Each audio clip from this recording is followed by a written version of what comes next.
last, it's my pleasure to bring you a full installation video of these plastic opening rear windows for the Fiat Ducato, Peugeot Boxer, Citroen Relay, Dodge Promaster range of vans. So you see here we've got one fitted and we're going to fit the second one today. Now we've made a couple of changes from the way that they're supplied. We've just installed it a slightly different way, so let's show you. So on the outside it's exactly the same. We're going to install it the same as this one. So as you see, we've installed it with the blinds flush inside a removable eco leather wrapped panel. So what we've done is installed our window kit. We've got a 6mm ply wood panel wrapped with scrim foam and then wrapped with white eco leather. Inside that panel is those fir tree clips. So this panel was fully removable to get to the workings of the door, replace the blind, etc. And you'll see as we open it, you see how we've installed this. So we've taken the rubber that's supplied with the kit, so I'll show you in a minute. We've trimmed the inside section off and stapled that around. We've installed some woodwork, so at the bottom the correct thickness to bring our blinds flush with the panel, but as we go up the sides it gets thinner and thinner and thinner, and at the top it was virtually nothing. But it's meant with careful measuring of that woodwork and careful application and wrapping it in some black carpet there, we've managed to get the blinds in that perfect place, which just fits nicely behind our removable panel. But as the kit's supplied, it's to be fitted slightly differently. So the rubber they supply you is like this. So this is the outside here, pushes against the window. This side here fits against the external metalwork, and this will go over an internal section. So woodwork would go in here to build up the thickness, and we would have a panel coming down on the inside, carpeted. But that would mean that this would all be recessed inside that reveal. So we'd have woodwork coming across there, roughly about the halfway point, and then our blinds would fit on top of that. So we'd have to wrap all of this round, and it wouldn't be a flush look. That would look a bit awkward because, as you see, the blind is not the full size of that reveal. So we decided we'd much rather do it this way. A bit of extra work, but a nicer look. So that's how we're going to install this second one today. So as we saw in our introductory video to this product, it's supplied with a top hinge rail which the window clips into, and that's the very first part of the install, is to fit that in the desired location at the top of the door. However, as it comes in the kit, this rail is too long and it needs to be trimmed down to match the length of the rail that's fitted to the top of the actual windows. We've already trimmed this one, and we've trimmed equal amounts off each end just so our screw holes are even. Now that can now be installed in the central position at the top of our door on that window area. So just at the top of that area there. So we're going to measure the exact centre. So we've got equal distance left on the two ends. And we're going to fit it the correct height. We're obviously going to match it to the other one just to check we've got the exact height, but it really does fit just at the top of that flat section. So that's our first part. So let's mask up to protect the door and do some measurements to align that area. So the first step outside is to mask up the top of our door to protect the paintwork. We will eventually be masking quite a lot of this panel just to ensure we're not adding any damage or scratches to the panel we need. And the other benefit is that masking tape gives you a nice surface to do your markings on, and most of this panel is going to be marked out. Now, due to delivery issues at the moment, due to the COVID-19 virus, we are running low on wider masking tape, so you have to excuse us as we're using thinner tape at the moment. Okay, that's enough for now for our top panel. So our next thing is to measure the exact centre, because we're going to be fitting this rail. Don't trust the screw holes, they're not actually in the centre, but what we're after is the exact centre. Find the centre of our rail, line it up, and get up our hinge on the flat of the door, push it up, and where that flat stops, that's where our hinge plate's going to go. So let's measure the centre of our door. Okay, so measuring, just pushing our tape in the end so we can see clearly what it is.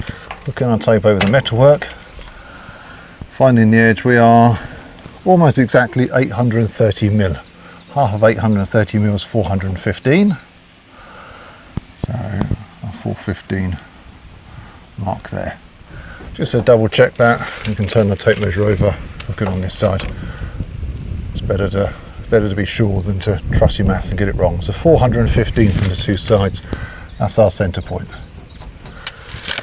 So with our central point found and marked, we now need to find the central point of our top hinge plate.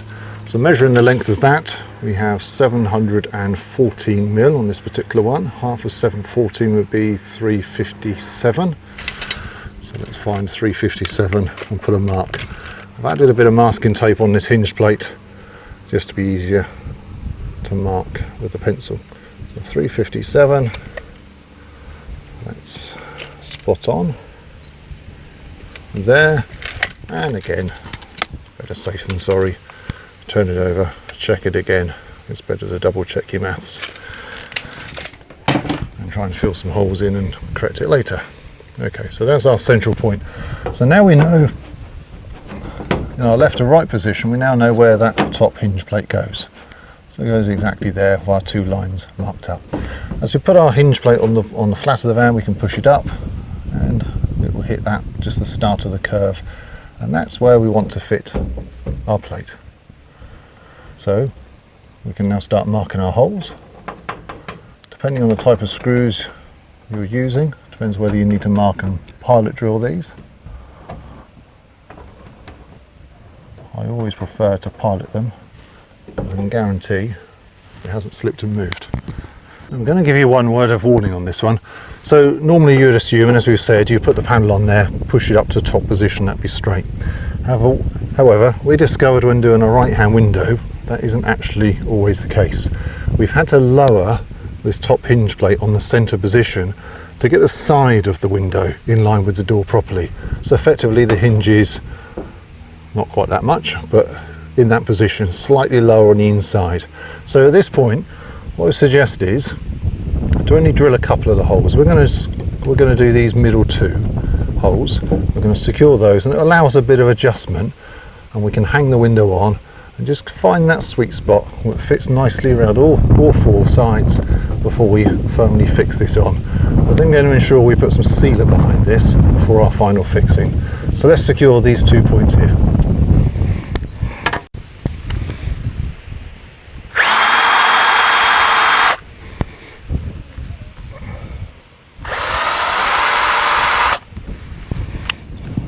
So with those top 2 holes drilled, we can now install our hinge rail with those first 2 screws.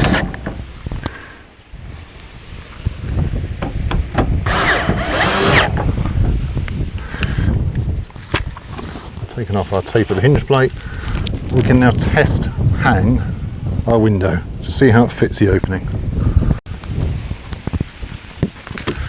We'll bring a window, bringing it in at just over a 90-degree angle, line up our top hinge rail, clip it into place, and then bring our window down. There you go. That's our window hung on for the first time. We can now check the window position. Well, we feel pretty good along the top, and coming down the side. Again, that's nice and even. Just use my finger as a reference here. Yeah, we're all good. So we didn't have the problems we had on the other one. And again, along the bottom, we're all following the contours of the van nicely. So we're happy with the position of this top rail, so we can now secure that in its final place. Okay, so let's lift off our window again, open up to just over 90 degrees, and it will unclip. Put that aside.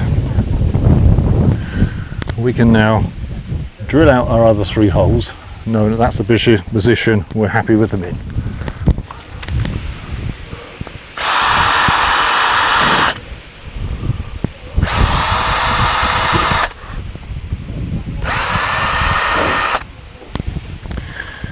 So our holes are drilled, we can take off our 2 temporary screws, take our rail off, remove our tape from that section, ready to seal our top frame on.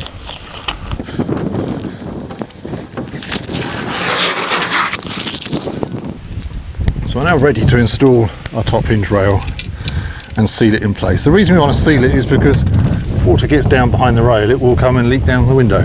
So we want to install it that way. And you'll notice on the back of the hinge rail, we've got a slight indent there, an ideal place to put a bead of sealer.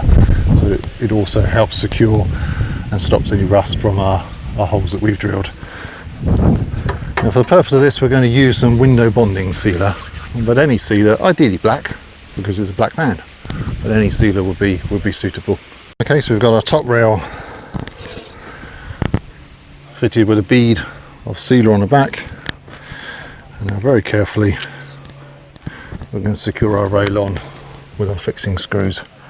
More carefully than before, we don't want sealer everywhere. Clean up operations takes far too long. Okay, one screw holding. Should have had another screw ready, shouldn't I? There you go.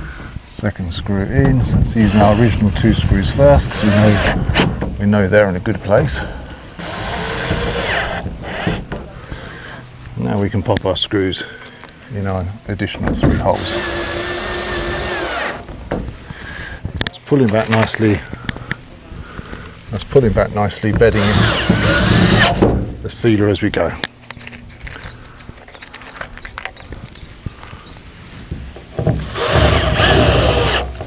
Okay, so that is our top rail installed. Let's hang our window just to double check. Not easy to double check now while that sealer's still wet. There's the grass stuck to the window. Take that off. There you go. So we check our edges. We're all good. Perfect. Fitted perfectly. So our window's installed. Opens, closes. Just a small problem of we actually have no hole.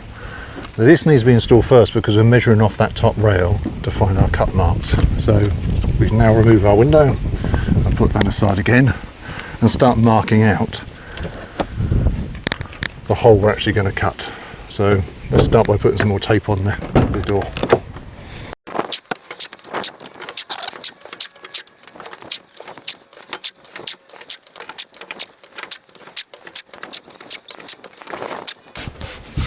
Should be enough.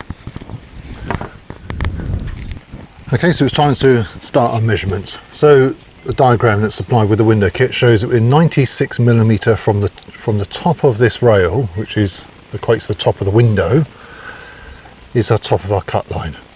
We then come down 500mm, and that's the bottom, and our width is 560 centered on the door, and we have a radius of 75mm in the corner. So let's start measuring that out. So we're going to run from our top rail, so 96mm there, 96mm there. So we've got our top marks for our top cut. Now we're going to come down 500mm from those marks, but if we come from our top rail, then it'd be 596 down, 96 plus the 500. And again on this side, 596 for our bottom cut, and we've got marks to join up in a minute. We now want to find the centre of our door. So we know our door was 830, but let's just check nothing's changed. Oh yeah, that's good, nothing's changed. So 415 centre,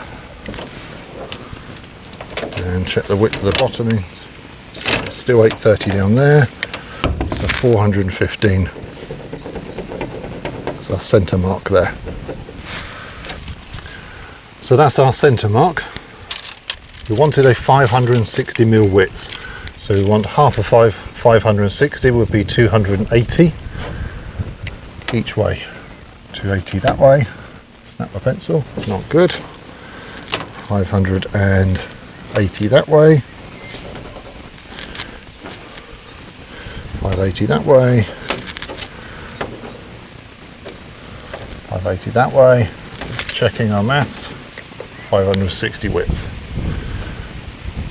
Superb. So we use a piece of timber, partly because it's what I had to hand, partly because my metre rule was obviously too long to fit. So our top line,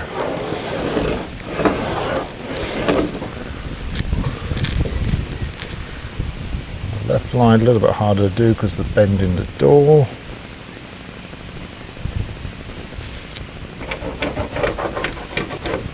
Take your time with the measurements. The very last thing you want is to cut your hole the wrong size. Holes are really easy to make bigger, but considerably harder to make smaller.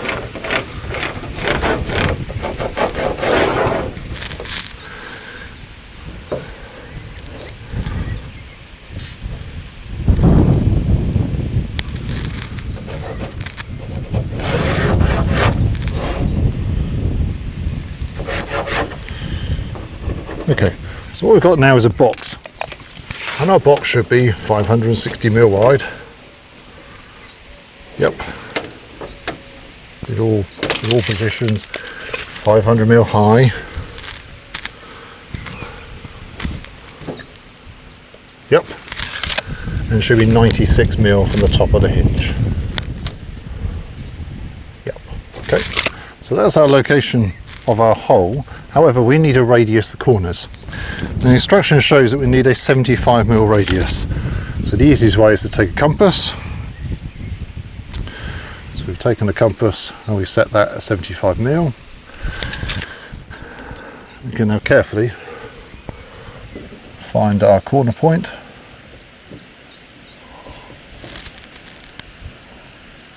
Over slightly, there.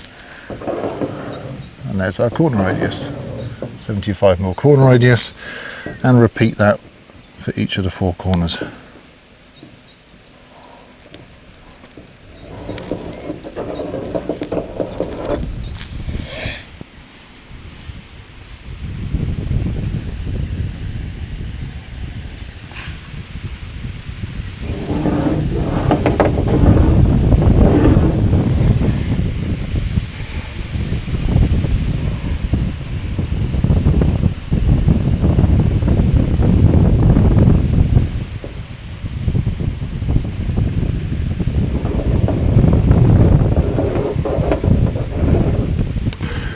Okay, so we now have marked out completely.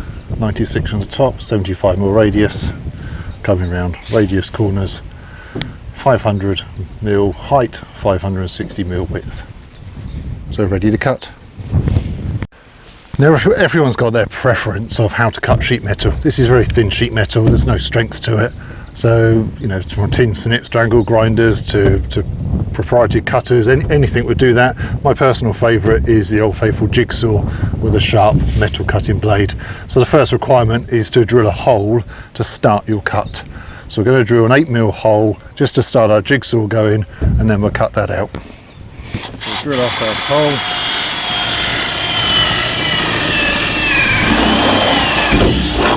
Would have been easier if I had a drill bit that was sharp. So another benefit of the masking tape on here, additional to be able to mark up and see it easily, is it does protect the exterior paintwork. The bit of paintwork that's being left, it does protect it from being scratched. However, you may also wish to use just a simple piece of cardboard. Place the cardboard on the piece of metalwork you don't want damaged and run that round with the jigsaw. So as you go, you run that around, and it will just guarantee as much as possible that you're not going to scratch the paintwork that you wish to keep.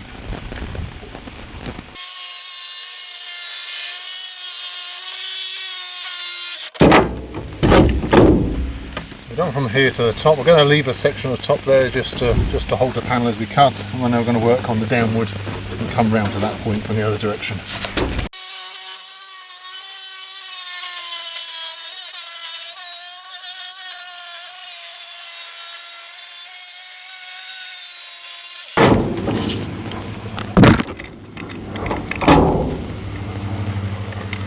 We've got our panel fully cut, we're just being held on by a little bit. We're going to support it because we don't want to damage any of the interior of this vehicle.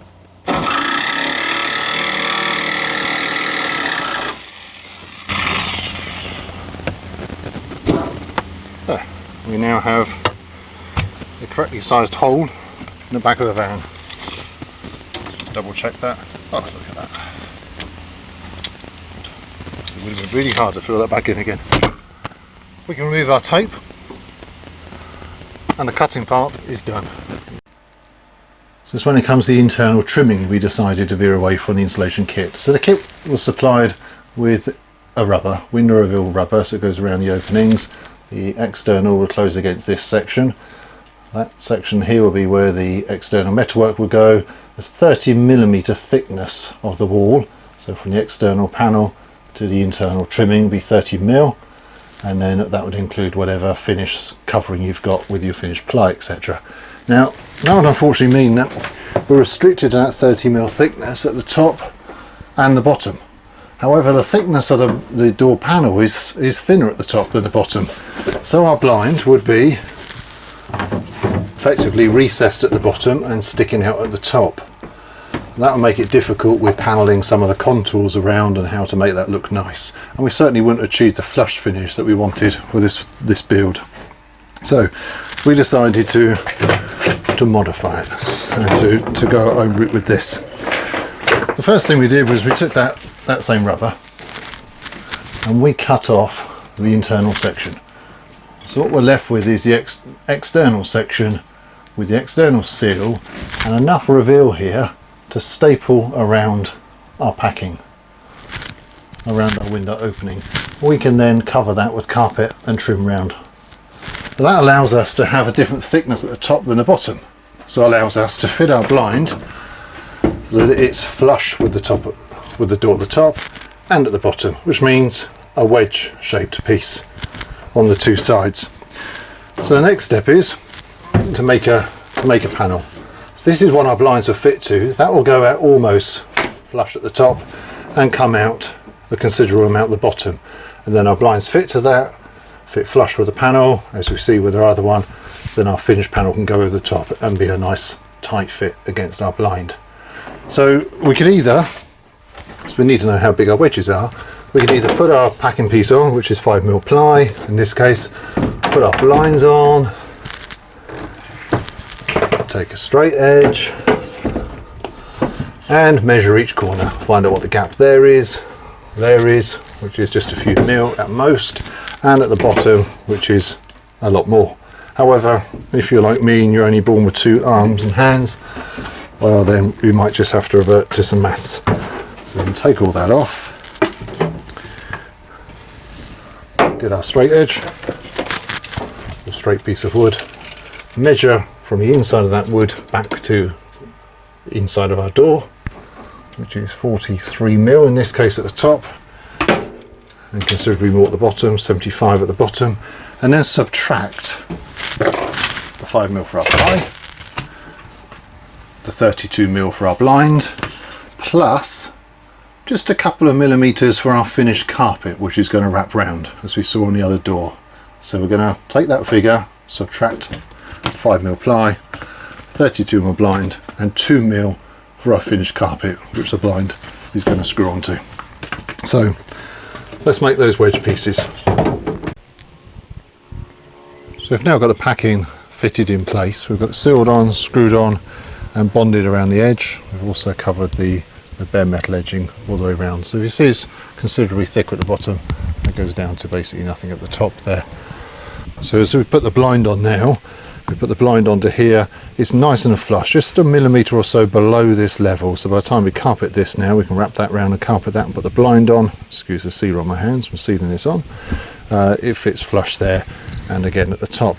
Please note that in the middle the door bows slightly, so the blind will sit a bit proud of this surface here, but only slightly, so that when our padded surface goes on, it pulls back and it fits tightly anyway. So there's no issues there. It just keeps that centre section nice and tight.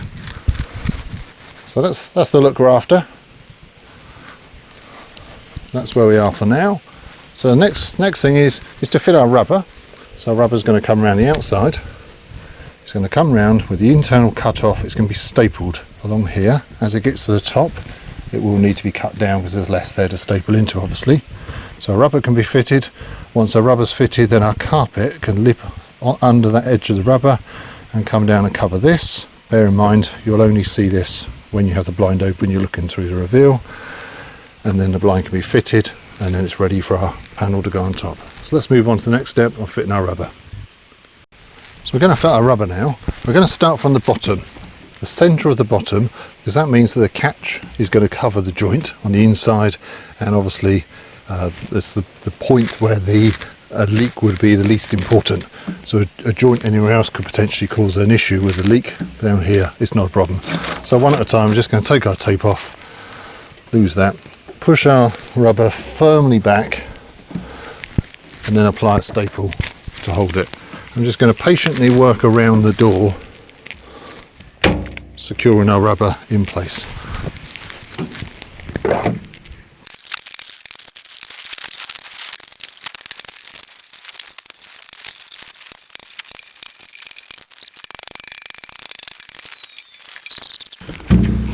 So once we've secured our trim all the way around the edge, we can then trim it off, overlap it slightly, leave it a little bit long, and try and get as straight, a cleaner cut as possible. That would mean our two ends will butt up as nicely as possible.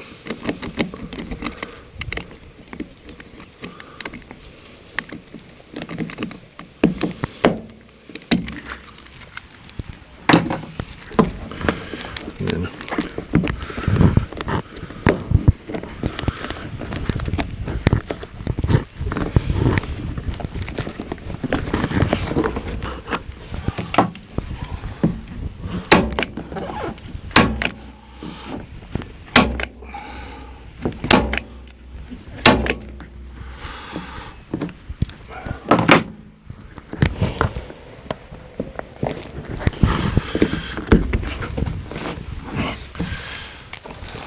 so as our rubber installed, our window can now go back on, and we can continue trimming the inside.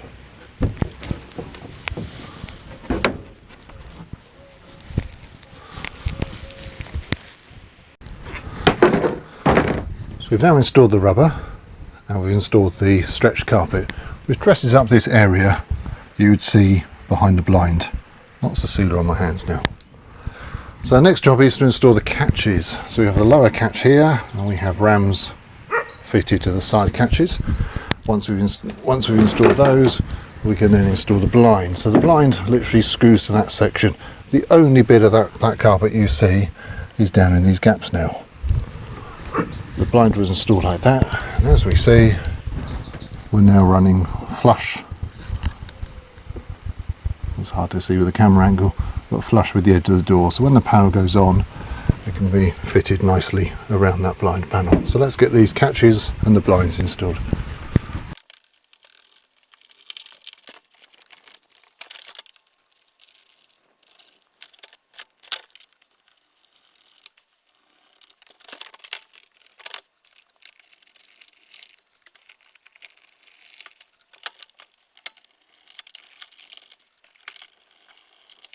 So now I've got our catches installed. The window closes tightly. You can go on a B catch, or can open up. We have our support rams to hold our window open. So we're now ready to install our blinds.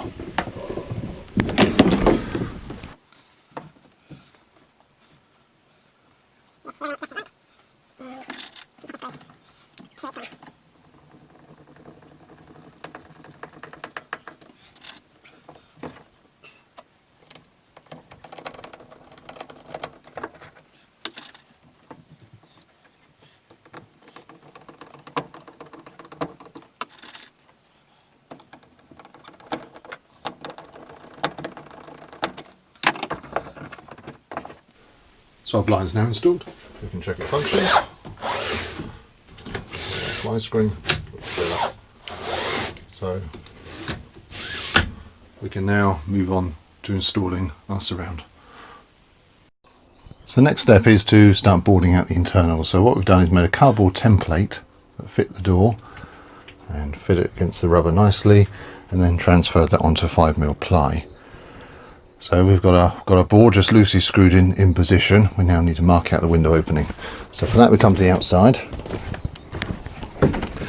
remembering to have the window open. We can now, using a pencil, scribe the sides and the bottom and the top onto our ply which gives us a reference point to measure off. So then what we ideally want is to go halfway across the blind opening, about 20mm wider than our marks are going to be, and obviously we need to measure down from our blind point to the edge of the blinds down to where we want our cut to be. So that's the next step to do. So I've now taken those marks we marked from the outside, and we've added on the amounts. We've added on 20mm on the edge, on the two sides, and I've added on 34mm for the bottom and 50mm for the top. The reason being, from this point here to where we want it is 50mm, and from this point here where we marked it to the middle where we want it is 34mm. And again on the edge we've added 20mm to bring us to that centre point on the two sides. So now when we cut a hole, we'll fit in the middle of that bead. Been doing more sealing today, hence the dirty hands. So with our window opening cut, our panel's now installed, just with screws at the moment to hold it in place. So you see we've got a nice 20mm overlap all the way around the window. Once that's wrapped with scrim cloth and vinyl or leather and clipped back properly, we've got a nice edge. The blinds have some corner pieces, only one's on at the moment, so you'll see they just tidy up those corners. So next step is to install our fur clips.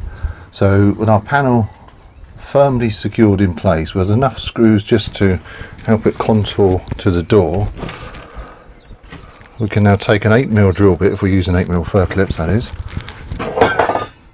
kick a can over, and then we can drill around everywhere we feel we need a fur clip, a clip to hold it. I would strongly suggest use more than you think you need, because you'd much rather have too many than not enough and your panel come loose or rattle. So we're going to drill those holes around all the areas we feel we can put fur clips, recess them into the 5mm pliers slightly so they're not too proud, wrap the panel in scrim cloth stapled around the back, and then it's ready to be wrapped in its final leather, which unfortunately I don't have on site with me today.